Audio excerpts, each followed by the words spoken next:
Akashvani spot news. మానవత్వాన్ని మించిన మతం లేదు, పోరాడితే సాధించలేనిది ఏమీ లేదు. సత్యమేవ జయతే. Akashvani spot news.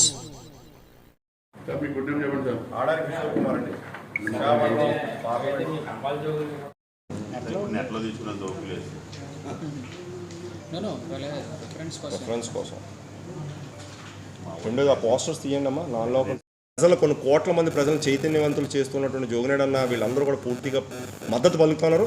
ఇలాంటి యువకుడు సామాన్య కుటుంబం నుంచి వచ్చినటువంటి వ్యక్తిని గెలిపించాలని చెప్పని ప్రజలందరినీ కోరుతా ఉన్నాను. కంచికల్ రమేష్ గో బ్యాక్. స్థానికులకు మాత్రమే పట్టం కట్టాలి. స్థానికులకు మాత్రమే పట్టం కట్టాలి. కూర్చోండి, ఇక్కడికి వచ్చింది స్టార్ట్ చేయమంటారా?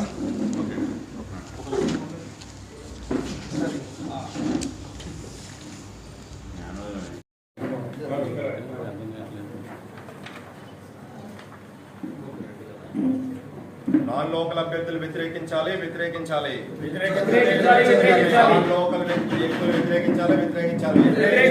2024 జరగబోయేటువంటి సార్వత్రిక ఎన్నికలలో నర్సీపట్నం నియోజకవర్గం నుంచి పెట్ల ఉమాశంకర్ గణేష్ గారిని, అట్లాగే అనకాపల్లి పార్లమెంట్ నియోజకవర్గం నుంచి ఎంపీ అభ్యర్థిగా ఉన్నటువంటి బూడి ముత్యాలనాయుడు గారిని అఖండ మెజారిటీతో గెలిపించాలని చెప్పని ఇక్కడ ఉన్నటువంటి ప్రజలకి పూర్తి స్థాయిలో అభ్యర్థిస్తా ఉన్నాను. మరీ ముఖ్యంగా ఇక్కడ ఉన్నటువంటి అయ్యన్న పాత్రుడు గారు గతంలో రాష్ట్ర మంత్రిగా పాలిట్ బ్యూరో సభ్యులుగా చేసినటువంటి వ్యక్తి మొన్నటి వరకు నెల 15 రోజుల క్రితం కూడా ఒక పెద్ద స్టేట్మెంటు, ఈ ఉత్తరాంధ్ర ప్రాంతానికి నేను చాలా పెద్ద మనిషిని, నేను మాట్లాడిందే విలువ, నేను మాట్లాడిందే వేదం అని చెప్పని అన్నటువంటి వ్యక్తి లోకల్గా తెలుగుదేశం పార్టీకి సంబంధించి ఎంపీగా వారి కుమారుడు చింతకాయల విజయ్ని ప్రపోజ్ చేస్తున్నంత కాలం ఇక్కడ లోకల్ వాళ్ళే ముద్దు అని చెప్పని అన్నారు. లోకల్ వాళ్ళు ఎవరు వచ్చినా పర్వాలేదని చెప్పన్నారు. మరి ఈరోజు రాయలసీమలో వార్డు మెంబర్గా గెలవలేనటువంటి వ్యక్తి, 2 సార్లు రాజ్యసభ సభ్యుడిగా ఉన్నటువంటి వ్యక్తి, ఆంధ్రప్రదేశ్ రాష్ట్ర ప్రయోజనాల కోసం ఒక ప్రత్యేక హోదా కావచ్చు, రైల్వే జోన్ కానివ్వచ్చు, లేకపోతే ఆంధ్రప్రదేశ్ రాష్ట్రానికి రావాల్సినటువంటి నీళ్లు నిధులు నియామకాల కోసం ఏ ఒక్కరోజు మాట విప్పనటువంటి వ్యక్తి, ఎక్కడో రాయలసీమ ప్రాంతాల నుంచి వచ్చినటువంటి వ్యక్తి సీఎం రమేష్కి అయ్యన్న పాత్రుడు గారు ఎట్లా ఒప్పుకున్నారో నాకైతే తెలిసి సోషల్ మీడియాలో వాట్సాప్లో విపరీతంగా ట్రోలింగ్లు జరుగుతున్నాయి. కొన్ని 100 కోట్ల రూపాయల ముడుపులు మీకు చేరే కాబట్టి మీరు కామ్గా ఉన్నారని చెప్పిన ప్రజలు సోషల్ మీడియాలో మాట్లాడుతున్నారు. దానికి సంబంధించి మీరు సమాధానం చెప్పాల్సిన బాధ్యత ఉంది అని చెప్పని నేను అనుకుంటా ఉన్నాను. ఎందుకంటే మీరు విఘ్నత గల వ్యక్తులు, మీరు ఏం చెబితే ఒక రాజరిక వ్యవస్థ ఉన్నటువంటి వ్యక్తిత్వం ఇక్కడ ఉంది. మరి ఇవాళ సొంత సోదరుల్ని పక్కన పెట్టి కేవలం కుటుంబ వ్యవస్థలో ఉన్నటువంటి ఇతను ఎమ్మెల్యే అయితే 4 ఎమ్మెల్యేలు అవుతారు బయట టాక్ ఉంది. ఇవాళ పెట్ల ఉమాశంకర్ గణేష్ గారు ఆయన నిబద్ధత గల వ్యక్తి, గత 5 సంవత్సరాల నుంచి అత్యద్భుతంగా పనిచేయడంతో పాటు ఈరోజు కూడా ప్రజలందరికీ ఒక భరోసా ఇచ్చి ఆయన ఇంటి గుమ్మంలోకి యాక్సెస్ ఇవాళ నర్సీపట్నం నియోజకవర్గంలో ఉన్నటువంటి ప్రజలందరూ కూడా యాక్సెస్ ఇచ్చినటువంటి వ్యక్తిని అఖండ మెజారిటీతో గెలిపించడానికి సిద్ధంగా ఉన్నారు. రెండోది మరీ ముఖ్యంగా ఈరోజు ఏపీ ల్యాండ్ టైటిలింగ్ యాక్ట్కి సంబంధించి మీరు అసంబద్ధంగా మాట్లాడుతున్నటువంటి తీరు రాష్ట్ర ప్రజలకు అర్థమవుతోంది. నేను మొన్నే సవాల్ చేశాను, ఏపీ ల్యాండ్ టైటిలింగ్ యాక్ట్ అనేది ఎవరు పెట్టారు, ఇవాళ సీఎం రమేష్ చెప్పారు. ఎందుకంటే మొన్నే నరేంద్ర మోదీ గారు తాళపాలెం సభలో వచ్చినప్పుడు క్లియర్గా చెప్పడం జరిగింది. ఏపీ ల్యాండ్ టైటిలింగ్ యాక్ట్ అనేది ఆంధ్రప్రదేశ్ రాష్ట్రంలో ఉన్నటువంటి 29 రాష్ట్రాల్లో ఉన్నటువంటి దేశంలో ఉన్నటువంటి 29 రాష్ట్రాల్లో ఉన్నటువంటి రైతులు రైతాంగ కుటుంబాలకు సంబంధించినటువంటి ల్యాండ్స్కి ఆ టైటిల్ గట్టిగా కన్ఫర్మ్ చేయడం కోసం ఆంధ్రప్రదేశ్ భారతదేశంలో ఒక గజెట్ని రిలీజ్ చేసిన తర్వాత ప్రెసిడెన్షియల్ ఆర్డర్, రాష్ట్రపతి ఆర్డర్ ఇచ్చిన తర్వాత నీతి ఆయోగ్కి వచ్చింది. నీతి ఆయోగ్ చైర్మన్ ఎవరు? భారతదేశ ప్రధాని నరేంద్ర మోదీ గారు దానికి చైర్మన్. ఆయన నియమాలు నిబంధనల ప్రకారం నీతి ఆయోగ్ ద్వారా రాష్ట్రాలకు అన్నింటికి వచ్చింది. మరి ఇవాళ సీఎం రమేష్ గారు నరేంద్ర మోదీ గారు ఇచ్చినటువంటి స్టేట్మెంట్ ఏమైనా కాంట్రడిక్ట్ చేయగలరా? చంద్రబాబు నాయుడు గారు పవన్ కళ్యాణ్ గారు దానికి సంబంధించి ఏమైనా కాంట్రడిక్ట్ చేయగలరా? పవన్ కళ్యాణ్ ఏదో మాట్లాడేస్తుంటాడు. నీకు దమ్ము ధైర్యం ఉంటే ఎవరైనా ఎనీబడి ఇన్ ద స్టేట్, ఇక్కడున్న సీఎం రమేష్ కానివ్వచ్చు, అయ్యన్న పాత్రుడు గారు కానివ్వచ్చు, పవన్ కళ్యాణ్ కావచ్చు, చంద్రబాబు నాయుడు గారు కానివచ్చు, ఏపీ ల్యాండ్ టైటిలింగ్ యాక్ట్కి సంబంధించి ఎవరైనా డిబేటు డిస్కషన్కి మాతో కూర్చొనే ధైర్యం దమ్ము ఉంటే రండి మాట్లాడదాం. పూర్తిగా పేపర్స్తో మాకు కాంక్రీట్గా టోటల్ డీటెయిల్స్ ఉన్నది. ఇది మహాకూటమిలో ఉన్నటువంటి అభ్యర్థులు ఏదో ఒక గోబెల్స్ ప్రచారం చేసేద్దాం అని చెప్పి మాట్లాడుతుంటే ప్రజలు విశ్వసించేటువంటి పరిస్థితి. జోగినాయుడు అన్న అద్భుతమైనటువంటి వీడియోలు చేశారు దానిపైన. అసలు ఎందుకు డమ్మాలంటే కామన్ సెన్స్. 2,83,000 కోట్ల రూపాయలు ఇవాళ ఆంధ్రప్రదేశ్ రాష్ట్రంలో బడ్జెట్ ఉంటే 75% ఇవాళ రాష్ట్రంలో ఉన్నటువంటి సంక్షేమం, అమ్మఒడి కానివచ్చు, చేయూత కానివచ్చు, ఆసరా కానివచ్చు, రైతు భరోసా కానివచ్చు, వృద్ధాప్య పింఛన్లు కానివచ్చు, నాడు నేడు స్కూల్స్ కానివచ్చు, ఇవన్నీ కూడా 75% ఇవాళ బడ్జెట్ దానికి అలోకేట్ చేస్తే 2,83,000 కోట్ల రూపాయలు ఉన్నప్పుడు ఇప్పుడే ఇబ్బంది అవుతుంటే సూపర్ 6 ద్వారా 4,50,000 కోట్ల రూపాయలు ఇవాళ ఖర్చు అదనంగా ఉంది. నేను దయచేసి ఉద్యోగస్తులకి పెన్షనర్లకు అడుగుతా ఉన్నాను, ఇప్పుడే మీరు అప్పుడప్పుడు ఇబ్బంది ఉంది అని చెప్పి అంటున్నారు. అయినప్పటికీ కూడా జగన్మోహన్ రెడ్డి గారు మేము 1వ తారీఖు ఇవాళ శాలరీస్ పెన్షన్స్ అన్నీ కూడా ఇస్తూ ఉన్నారు. రేపు కనుక రాదు గవర్నమెంట్ ఎట్టి పరిస్థితుల్లో ఇన్ కేస్ ఏదైనా వస్తే అసలు 31వ తారీఖు కాదు కదా, 4 నెలల 5 నెలల జీతాలు కూడా ఇవ్వలేనటువంటి పరిస్థితి ఇవాళ రాష్ట్ర ప్రభుత్వంలో ఉంది. దాన్ని దయచేసి గమనంలోకి ఉద్యోగస్తులు కానీ టీచర్స్ కానీ తీసుకోవాల్సిన అవసరం ఎంతైనా ఉంది. రెండోది, ఇవాళ ఇండియన్ ఎకనామిక్ ఇండెక్స్ అని ఓ ప్రైవేట్ ఎకనామిక్స్కి సంబంధించిన సంస్థ 29 రాష్ట్రాల్లో మన రాష్ట్రానికి 5వ స్థానం ఇవ్వడం జరిగింది ఇన్ టర్మ్స్ ఆఫ్ డెవలప్మెంట్. మీరు ఇవాళ విశాఖపట్నం చూస్తే స్మార్ట్ సిటీగా మీకు బస్ బేలు అన్నీ చూసే ఉంటారు. ఆ బస్ బేలు అన్నీ కూడా అద్భుతంగా సుందరంగా తీర్చిదిద్దారు. భీముల వరకు ఆల్మోస్ట్ బీచ్ కారిడార్ అంతా కూడా అత్యద్భుతంగా డెవలప్ చేయడం జరిగింది. మీకు ఎక్కడ చూసినా కూడా డెవలప్మెంట్ అంతా కూడా జరుగుతూ ఉంది.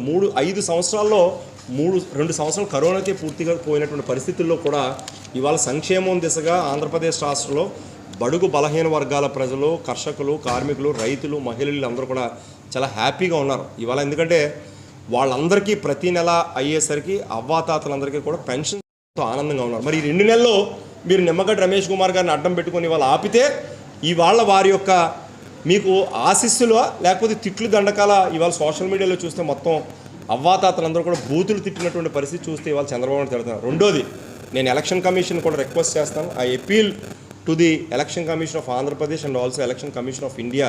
సార్, గతంలో 40 ఏళ్ళు, 50 ఏళ్ళు, 60 ఏళ్ళ నుంచి స్వాతంత్రం అనంతరం ఈ రాష్ట్రాల్లో, దేశంలో ఎన్నికలు జరుగుతున్నాయి. కానీ గతంలో కూడా ఎన్నికల నోటిఫికేషన్ వచ్చిన వెంటనే చంద్రబాబు నాయుడు గారి యొక్క ప్రభుత్వంలో పసుపు కుంకుమాల పథకం ఇచ్చి మీరు డబ్బులు ట్రాన్స్ఫర్ చేశారు.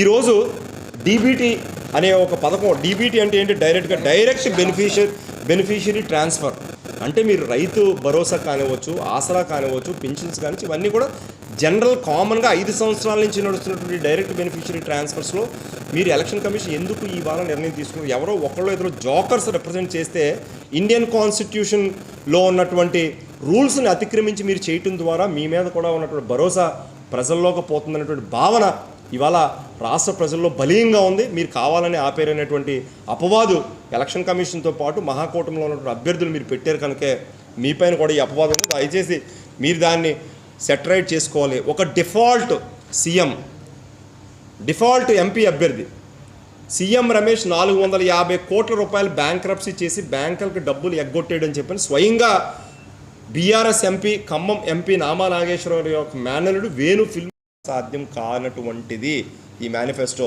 ఈ ఎజెండాని ఎవరు కూడా యాక్సెప్ట్ చేయరు అని చెప్పారు.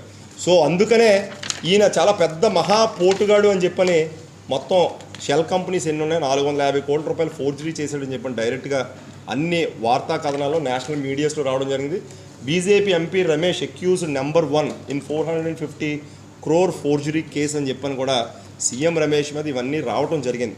అందువల్ల ఇవన్నిటిపైన కూడా కాంక్రీట్గా ప్రజలందరూ విశ్వసించండి. దయచేసి ఉత్తరాంధ్ర ఉద్యమాల పురుటిగడ్డ, ముఖ్యంగా అనకాపల్లి పార్లమెంట్ కాన్స్టిట్యూన్సీలో ఉన్న ప్రజలందరూ కూడా, మా వాళ్ళందరూ కూడా చాలా మధ్యతరగతి, దిగువ మధ్యతరగతి కుటుంబ సభ్యులు.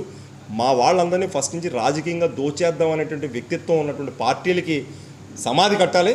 మరి లోకల్గా ఒక చిన్న స్థాయి వార్డు మెంబర్ నుంచి ఇవాళ డిప్యూటీ సీఎం స్థాయికి ఎదిగినటువంటి బూడు ముత్యాల నాయుడు గారు ఆయన ప్రతినిత్యం ప్రజల్లో, జనాల్లో ఉంటారు కాబట్టి అలాంటి వ్యక్తిని గెలిపించాలని చెప్పని ఇక్కడ ఉన్న ప్రజలకి నేను కోరుకుంటా ఉన్నాను. సీఎం రమేష్తో పాటు ఉన్నటువంటి అసెంబ్లీ కాన్స్టిట్యున్సీలో ఉన్నటువంటి ఎమ్మెల్యే అభ్యర్థులందరినీ కూడా ఓడించాలి. ఇప్పుడే అనకాపల్లిలో ప్రెస్ కాన్ఫరెన్స్ పెట్టి కొనతాల రామకృష్ణ గారిని తుక్కుగా ప్రజలందరూ కూడా ఓడించడానికి అక్కడ సిద్ధంగా ఉన్నారు. అలాగే అక్కడ పాయకరావుపేట అనిత కానివచ్చు, యలమంచిలో జనసేన అభ్యర్థి సుందరం విజయ్ కుమార్ గారు కానివచ్చు, ఇక్కడ అయ్యన్న పాత్రి గారిని కానివచ్చు, అలాగే మాడుగుల్లో బండారు సత్యనామూర్తి గారు కానివచ్చు, చోడవరంలో కేఎస్ఎన్ రాజు గారు కానివచ్చు, వీళ్ళందరినీ కూడా పెందుర్తి ఇవాళ పంచకల్ రమేష్ బాబు ఎక్కడో నాన్ లోకల్ నుంచి వచ్చి ఇక్కడ స్వైర్ విహారం చేసి దయచేసి కూడా పూర్తి స్థాయి ఇందులో ఉన్నాయి. మీరు ఎక్కడ చూసినా కూడా ఇందులో సీఎం రమేష్ మీద మొత్తం బ్యాంక్రప్సీ అంతా కూడా టోటల్ ఏమేమి ఉన్నాయి అన్నీ కూడా మీకు డీటెయిల్గా నేను రిప్స్ ఇస్తాను. ఎక్కడో కడపలో వార్డు మెంబర్గా గెలిచినటువంటి వ్యక్తిని ఇక్కడ మనం ఎందుకు చేయాల్సిన అవసరం ఉంది? ఆయన 1 year క్రితమే అనకాపల్లి పార్లమెంట్కి ఎంపీగా అభ్యర్థిగా నేను ప్లాన్ చేసుకుంటానని చెప్పానంటే నర్సీపట్నం ప్రాంతానికి ఒక గ్రామానికి ఏమైనా ఒక వాటర్ ట్యాంక్ ఇచ్చాడా? ఏ స్కూల్లో ఒక్క విద్యార్థికైనా ఒక స్కూల్ బ్యాగ్ ఇవ్వగలిగాడా? కేవలం వీరి దగ్గర ఉన్నటువంటి డబ్బులు మజిల్ పవర్తో ఇక్కడ గెలిచేసి ఇక్కడ ఉన్నటువంటి ఇండస్ట్రీస్ అన్నీ కూడా కబ్జా చేయాలని ఆలోచన తప్ప వారికి అనకాపల్లి ప్రాంతం ఎల్లలు కూడా తెలియదు. దయచేసి నేను మీడియా సోదరులు కూడా విజ్ఞప్తి చేస్తున్నాను. 4 estates మీరు కూడా ఒక estate, first political system, 2 administration, 3 judicial, 4th estate eyes and ears of the society media. మీరు కనుక ఒక్కసారి మైకులు పెట్టి సీఎం రమేష్ దగ్గరికి వెళ్ళి అయ్యా అనకాపల్లి పార్లమెంట్ నియోజకవర్గంలో ఎన్ని అసెంబ్లీ కాన్స్టిట్యూన్సీస్ ఉన్నాయి, ఎన్ని మండలాలు ఉన్నాయి, ఇక్కడ ఉన్నటువంటి సమస్యలు ఏంటి అని కనుక మీరు అడిగితే ఆయన చెప్పలేడు. నీకు దమ్ము ధైర్యం ఉంటే సీఎం రమేష్ నువ్వు ముందు డిబేట్కి రా. In terms of national issues, international issues, state level issues, state finance మీద నీకు ఉన్నటువంటి అవగాహన ఏంటి? నువ్వు భారతీయ జనతా పార్టీలో ఉన్నటువంటి వ్యక్తిగా ఇప్పటి వరకు ఈ ఆంధ్రప్రదేశ్ రాష్ట్రానికి ఒక స్పెషల్ స్టేటస్ కానీ, రైల్వే జోన్ కానీ, స్టీల్ ప్లాంట్ ప్రైవేటైజేషన్ గురించి కానీ ఒక్క మాట కూడా మాట్లాడినటువంటి వ్యక్తి. రెండోది, ఇవాళ మహాకూటమి మేనిఫెస్టో రిలీజ్ చేసినప్పుడు కూడా తెలుగుదేశం పార్టీ, జనసేన 2 కలిసి ఉన్నాయి. ఒక మన ప్రాంతాన్ని నేను ఆ మాట అనకూడదు కానీ ఒక వ్యభిచార కోపంలో వీళ్ళు తయారు చేస్తూ ఉన్నారు. దయచేసి వీళ్ళకి ఒత్తాస పలుకుతున్నటువంటి ఇక్కడ సీనియర్ నాయకులుగా ఉన్నటువంటి వ్యక్తులు వీళ్ళ వ్యక్తిగతంగా వీళ్ళ లాభాలు ఉన్నప్పుడు ఒకలా మాట్లాడుతున్నారు. వీళ్ళ లాభాలన్నీ కూడా మాకు ఏదో వచ్చింది మేము సాటిస్ఫై అనేసరికి వీళ్ళు మొత్తం ప్లేట్ తిప్పేస్తున్నారు. దయచేసి ఇదే లెగసీయా 6 ఏళ్ళు 7 ఏళ్ళు 8 సంవత్సరాల నుంచి వీళ్ళనే గెలిపించాలా, వీళ్ళనే ఉంచాలా? ఏ ఉమాశంకర్ గణేష్ గారు లాంటి వ్యక్తి ఒకసారి గెలిచారు, రెండోసారి అవకాశం ఇస్తే ఈయన అద్భుతంగా చేస్తాడని చెప్పని ప్రజలు అనుకోవట్లేదా? వారి తమ్ముడు గారు జమీల్ గారు ఈ నర్సీపట్నం ప్రాంతానికి మున్సిపల్ చైర్పర్సన్గా ఉన్నటువంటి వ్యక్తిగా ఆయన ఎన్నో సర్వీసెస్ చేశారు. ఇలాంటి వ్యక్తి అయ్యన్న పాత్ర గారి బ్యాక్గ్రౌండ్గా ఉండి ఈ 40 సంవత్సరాల రాజకీయంలో ఆయన పెద్ద స్థాయిలోకి వెళ్ళడానికి గల కారణం కూడా ఇలాంటి వ్యక్తులను కూడా గుర్తించలేకపోతే ఇంక వీరు ప్రజలకు ఏ విధమైనటువంటి గుర్తింపు ఇస్తారని చెప్పి నేను అడుగుతా ఉన్నాను. అందుకనే దయచేసి 4th estate ఉన్న మీడియాను కూడా మేము అపీల్ చేస్తా ఉన్నాం. మీ అందరూ కూడా దయచేసి మీ అందరూ కూడా సపోర్ట్ చేయాలి. మరి ఉత్తరాంధ్ర రీజనల్ కోఆర్డినేటర్గా ఉన్నటువంటి సుబ్బారెడ్డి గారు మా అందరికీ ఒక డైరెక్షన్ ఇచ్చి 3 జిల్లాల్లో తిరగమని ఉన్న ఇష్యూస్ న్యాచురల్గా ఉన్న ఇష్యూసే చెప్పండి తప్ప మీ ఎక్కడ కూడా మీరు ఇందులో ఏదో మీరు ఫోర్జ్ చేయక్కర్లేదు, లేకపోతే ఇంకొకలా చేసి చెప్పాలని కూడా ఎక్కడా చెప్పట్లేదు. సో ఆయన డైరెక్షన్లో పూర్తిగా మేము పనిచేస్తున్నాం. ఈయనకి సంబంధించి జీవీఎల్ నరసింహారావు గారు, మీరు బీజేపీ డైరెక్ట్గా ఎంపీ జీవీఎల్ నరసింహారావు గారు కూడా ఆర్బీఐ గవర్నర్కి అయ్యా ఎలాంటి వ్యక్తులు బ్యాంకులో లూటీ చేసేటువంటి వ్యక్తులు భారతీయ జనతా పార్టీలో తీసుకోవద్దు అని చెప్పని గతంలో సీఎం రమేష్ గారి పైన, సుజనా చౌదరి గారి పైన కూడా ఈయన డైరెక్ట్గా లెటర్స్ రాయటం జరిగింది. దయచేసి ప్రజాస్వామ్యంలో ప్రజలు చాలా వెర్రివాళ్ళు. పార్టీలు మేము ఏ నిర్ణయం తీసుకుంటే ఆ నిర్ణయాన్ని శిరసావహించాలా, లేకపోతే శిరసావి ఇచ్చేస్తామా, లేకపోతే ఒక బుల్డోజ్ చేసి మీకు ఏం నచ్చితే అది ఒక డిజిటల్ మీడియాలోని, సోషల్ మీడియాలోని మీకు డబ్బులు ఉన్నాయి కదా అని చెప్పని మీడియాను కొనేసి మీకు ఎలా పడితే అలా చేస్తూ ఉంటే ప్రజాస్వామ్యంలో రేపొద్దు నిజంగా ఎన్నిక అవ్వడో, ఎన్నిక ఒకవేళ అయితే ఇక్కడ ఉన్నటువంటి మీడియా సోదరులు కానీ, ఇక్కడ ఉన్నటువంటి నాయకులు కానీ సీఎం రమేష్ డైరెక్ట్గా ఫోన్ చేసి యాక్సెస్లోకి వెళ్ళగలిగేటువంటి వ్యక్తి ఎవరైనా ఉండగలుగుతారా అని నేను అడుగుతా ఉన్నాను. దానికి సమాధానంగా సీఎం రమేష్ మాట్లాడాలి. అయ్యన్న పాత్రి గారి మీద కూడా గతంలో మాకు కూడా గౌరవం ఉండేది. నేను కూడా గతంలో ఆ పార్టీలో పనిచేశాను. కానీ ఎక్కడా ఏ విధంగా వాళ్ళు వారసత్వం ఉండేటువంటి నాయకులకి, వాళ్ళ తాలూకా నాయకులకే వాళ్ళ పిల్లలకే చేసుకుంటారు తప్ప బయట వాళ్ళని సొంత సోదరులు కానీ ఎవరిని కూడా ఎదగనిచ్చేటువంటి పరిస్థితి లేదు. అందుకనే అన్నయ్య గారు జమీల్ గారు కూడా ఒక కొత్త యువకుడు లాంటి కుర్రవాడు కాబట్టి ఇలాంటి వ్యక్తి వెనకాతలు మేము వెళ్ళాలని చెప్పి నిర్ణయించుకుని ఆయన కూడా పనిచేస్తున్నారు. ఇవాళ నర్సీపట్నం కాన్స్టిట్యూన్సీలో కూడా థంపింగ్ మెజారిటీతో జోగినేడ్ అన్న AP state cultural commission chairman